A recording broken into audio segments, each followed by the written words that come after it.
They'll be replaying in Canada for decades to come. Kawhi Leonard's dunk on Giannis Antetokounmpo, capping a 26-3 run that turned the game, the series, and the conference title around in favor of the Toronto Raptors, who will be the first team to host an NBA Finals outside the United States. That's coming up on Thursday when they'll take on the Golden State Warriors. Post-game coverage underway here on NBA TV. Brendan Haywood right there. Greg Anthony, I'm Matt Weiner. Good to have you with us. Congratulations to the Raptors, to their great fans. Yes. Really been a great fan base for their entire existence in Toronto.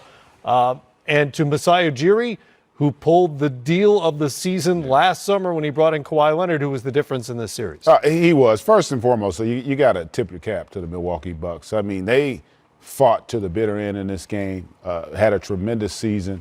And obviously there's a lot of disappointment right now, but their best basketball, I think, with Middleton and Giannis is still ahead of them. But when you look at this Toronto team, I was so impressed with everyone who stepped up. Kyle Lowry was brilliant at times in this game. Early on, Kawhi had a little bit of a struggle to get going.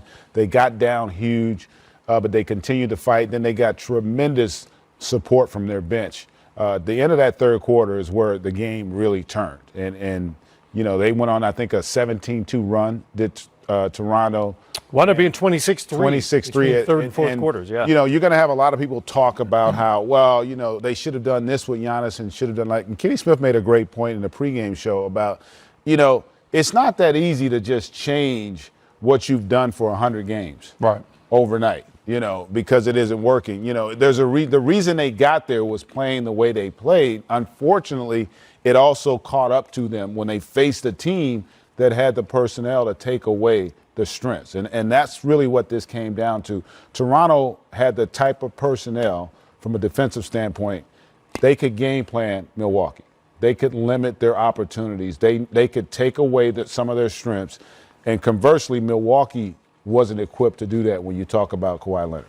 Oh, definitely. And when you look at the stars, both these guys compete. When you look at Giannis and when you look at Kawhi, the difference is the shot-making ability of Kawhi Leonard and what that opens up because he's able to make shots and now it becomes harder to double them and things of that nature. And when you talk about Giannis, this is, I think, the type of series that's going to make Giannis become a better basketball player. And I like to think back to 2011 when I was on that Dallas Mavericks team and we were able to beat LeBron James and we were able to systematically take apart the weaknesses in his game. The lack of a consistent jump shot, didn't have a post game at that point so we could hide smaller players on him at times. He came back and he's gotten a lot better since then. A lot. And he's won many titles since then as well. But that failure, that summer of everybody laughing at him, fueled him to be what he is today. I think we're going to see the same type of thing happen to the Greek Freak because right now, when he goes back and looks at the tape, it's going to be humbling because he's going to say, we lost that series and a lot of the losses come down to me. I was missing free throws. I was not making plays. When I was getting doubled and double teamed on these spin moves, I didn't know where to go with the basketball. My jump shot still needs work, and I still need a go-to move outside of the Euro step. So when he looks at that aspect and he goes to the gym and says, okay, this is what I have to work on, and these are the things that I'm going to have to do if I want to be a champion, if I want to compete against the LeBrons, the Kevin Durants, and the Kawhi Leonards, I think this type of series is what fuels the Greek Freak to be better. But right now, you just have to tip your hat to Toronto, Kawhi Leonard, Serge Ibaka, Van Vliet, all those guys, especially Van Vliet. Yes. I mean, because, listen, he's a name that we're not going to talk about a lot, but he was getting killed in the playoffs. And his confidence looked like it was so low. And for him to step up these last 2 to 3 games, that was big time as well. Salute the whole Raptors team, coaching staff, and Masai Ujiri as well, because to pull off this trade takes a lot of nerve to trade your best player at that time, maybe the best Raptor ever in DeMar DeRozan, get Kawhi Leonard back on a 1-year deal, roll the dice, and have it work out. Yeah, not only a 1-year deal, but a guy who only played 9 games last season, and now they're in the NBA Finals. Fred Van Vliet had a lot to do with that. Well, they're in their 14 of 17 from 3 the last 3 games of the series. Here's Mike Budenholzer. Mike looked like he needed a hug.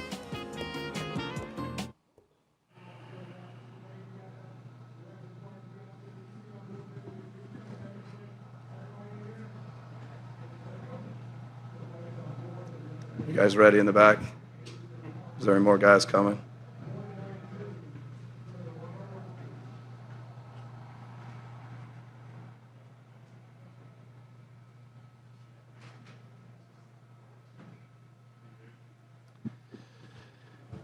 Just like to start by congratulating Nick Nurse and his staff and the Toronto Raptors and all their players, their organization. Congratulations to them. They did a heck of a job. It's hard to put into words, how you feel when a season like this ends. I'll save most of it for the team, but I'll say I couldn't be more proud of the way our guys compete, the way they play every night, the way they conduct themselves. This hurts, but what they did in this playoffs tonight against a really good Toronto Raptor team, and to get to the conference finals in the regular season, special season for us. And we feel like we're just getting started. This is the beginning of our journey. And again, I couldn't be more proud of our team. And I don't know that there'll be an opportunity in questions. I would like to thank John Horst and the front office and the job that they did in this setting, in this environment, the roster and everything they did to put together a team that could compete at this level. I couldn't be more thankful and grateful and appreciative of what John Horst, the front office, does, what the ownership does. So I just wanted to say that here in this setting. Matt Velasquez, Milwaukee Journal Sentinel. You guys were up 15 late in the third. They go on that 26-3 run. Just what did you sense from your guys during that stretch? Did you sense them tensing up, or how would you maybe diagnose the struggles in the half court too? I'm not sure I'll go back and watch this game, at least not for a while. A little bit of both. I felt like we got out in transition. I remember one big play. Giannis gets it on almost a lob and is at the rim and kicks it out, and we miss a wide open three. And my guess is there's going to be some situations where we missed open shots, and there's going to be some dry possessions where we either don't execute well enough, we don't maybe share and pass the ball and play in a crowd. 26-3 run is usually a little bit of everything. Eric Name, The Athletic. I'm curious, taking a look at the start of that fourth quarter, Giannis is on the bench. When you look back, do you regret maybe not having Giannis out there as they go on that run that ties it up real quick? No, I mean, it's been a big topic, something, lots of questions. I don't think Giannis playing 44 minutes is the solution. If we can't win with Giannis at, 40 and a half, then Toronto deserves it. At some point he's got to take a break. I think he took a 1-minute break in the third quarter, and he took a minute and a half or 2 minutes. And credit to Toronto, and it's an area where we got to be better. Giannis was out there for a lot of good things, and part of whatever it is that didn't go our way. Kane Pittman with the pick and roll, Bud. With 29 seconds left, it's a 3-point game. There's a bit of a differential there with the shot clock. Was that an obvious decision for you to let them run the clock out and try and stop, or what's the thought process when you get there? No, gosh, it's right, like on that edge. And, we talked a lot about it as a coaching staff and, went into the huddle with the players. And, I think it was 29.4, 29.6. So, you feel like there's a 5.5, 6 second differential. And as good as we've been defensively all year to, try and get a stop. You got 5 seconds, 6 seconds to come and score, a 3-point and tie it up. The debate, do you have more possessions and play the free throw game? Like I said, it's just right on the edge, 29.6, 5.4 different, 5.6 difference. We went with trying to get a stop. Eric Name, The Athletic. Taking a look, you just mentioned a sequence where Giannis has it underneath, kicks it out. You look at 21 points from him at the end of the night. Is there some push from you to try to be more aggressive, try to take it to the rack more, or I guess just kind of how would you view him in these final 4 games? I thought he was fabulous. There was, maybe I think the one game 3, when you look at the film and you have conversations with Giannis, that was maybe the only game where, I think the aggressiveness and the force that he needs to play with, there was, enough situations where we felt like he could have been more aggressive, more forceful. But 5 out of 6 games, I would say, and even that one, he was very good. I'm just being critical of Giannis and trying to push him. He's doing very, very close to exactly what we need and what we want him to do. just late, Matt Velasquez, Milwaukee Journal-Sentinel, just late in that third quarter with what Kawhi was doing, and then he continued for the rest of the game. Just how hard is it to try and slow him down and stop him, and how much of that has been like a story of this whole series for you guys? Well, I mean, he finishes with 27, and I'm not sure how many of them were at the end on a couple of those free throw situations. So he's a great player. He made some very, very special plays. Give him a ton of credit. But to your question, I mean, I thought the defense overall on him was to be commended.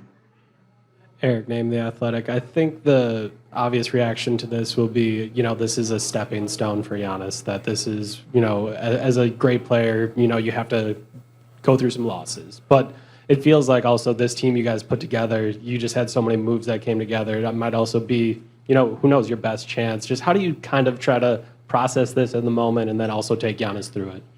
Yeah, there's no doubt that, what John Horst in the front office was able to do with bringing in George Hill and Nico Mirotic and obviously Brooke in the summer, that the roster that was put together for this season, as the season started going, you started feeling like it was special and could do special things, including advancing past tonight.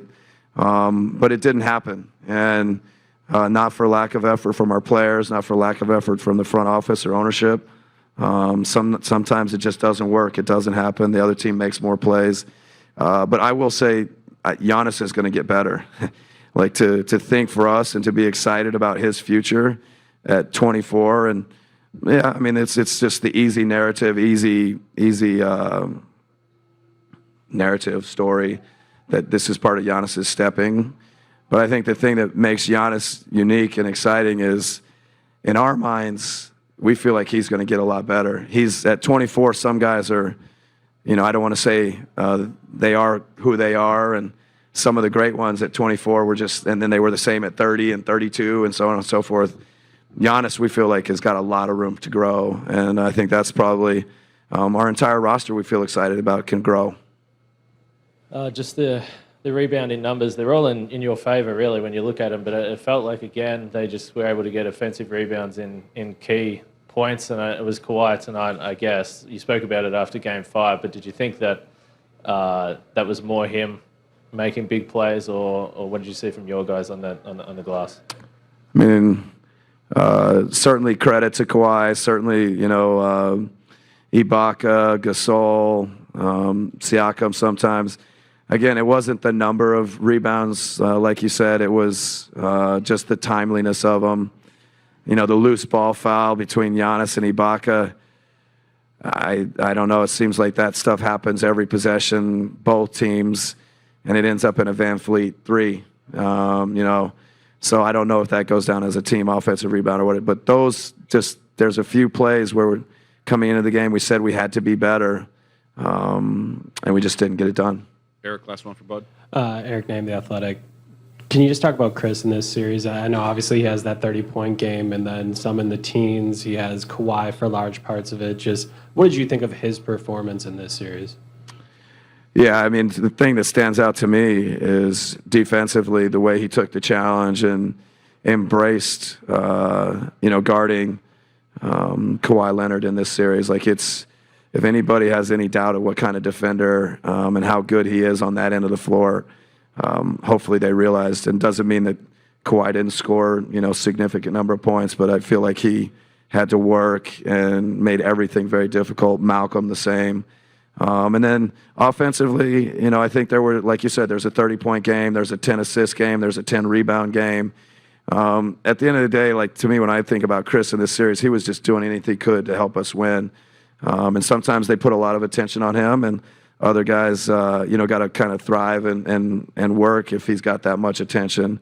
So overall, I couldn't be more proud and more pleased with, the way Chris conducted himself, played, competed. He laid it all on the line. Thank you, Bud. Thanks.